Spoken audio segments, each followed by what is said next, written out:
गुरुदत्त भक्तिधाम मंदिरात श्री ग्रंथराज ज्ञानेश्वरी पारायण सोहळा।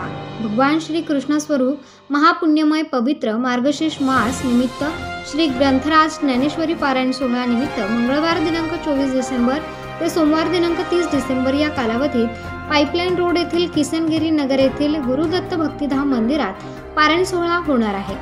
श्री संत किसनगिरी बाबा महिला भजनी मंडळ, समस्त गीता साधक परिवार व श्री संत किसनगिरी बाबा नगर भक्त मंडळ यांच्या संयुक्त विद्यमाने पारायण सोहळ्याचे आयोजन करण्यात आले आहे। तरी या पारायण सोहळ्याचे श्री संत किसनगिरी बाबा नगर व पंचक्रोशीतील समस्त भाविकांनी व माता भगिनींनी श्री ज्ञानेश्वरी पारायण सोहळ्याचा बहुसंख्येने लाभ घ्यावा असे आवाहन करण्यात आले आहे।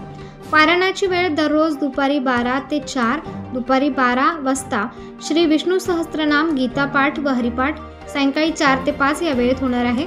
हरिभक्त परायण श्री ज्ञानेश्वर माऊली शिंदे गुरुजी हे पारायणाचे निरूपण करणार आहेत। सोमवार दिनांक 30 डिसेंबर 2024 रोजी ज्ञानेश्वरी पारायण सांगता दुपारी 3:30 ते 5:30 ग्रंथपूजन, ग्रंथदिंडी मिरवणूक व हरिपाठ होईल।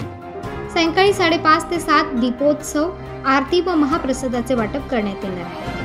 किसनगिरी नगर भक्त मंडळ सर्वांच्या यांनी आयोजित कार्यक्रम केलेला आहे। श्री ज्ञानेश्वर माऊली हे मार्गदर्शनाखाली छान कार्यक्रम चालू आहे। बाबाजींच्या आज्ञेनुसार सर्व व्यवस्थित चालू आहे।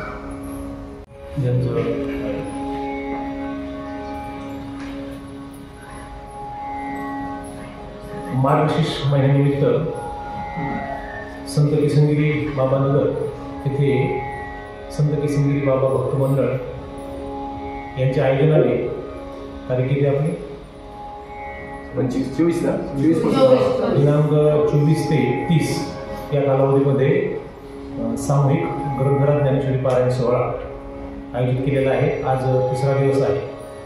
पवित्र या मासामध्ये सर्व पंचक्रोशीतील भावी भक्त माता भगिनी बहुसंख्येने उपस्थित आहेत आणि सर्व या मासामध्ये सर्वांना पुण्याचा लाभ व्हावा, कारण मार्गशीर्ष मास हा भगवान श्रीकृष्णांचा मास आहे।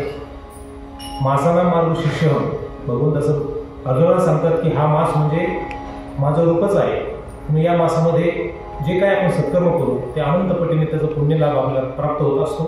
त्या दृष्टीने आम्ही हा सत्कर्म आणि पारायण सोहळा आयोजित केला आहे।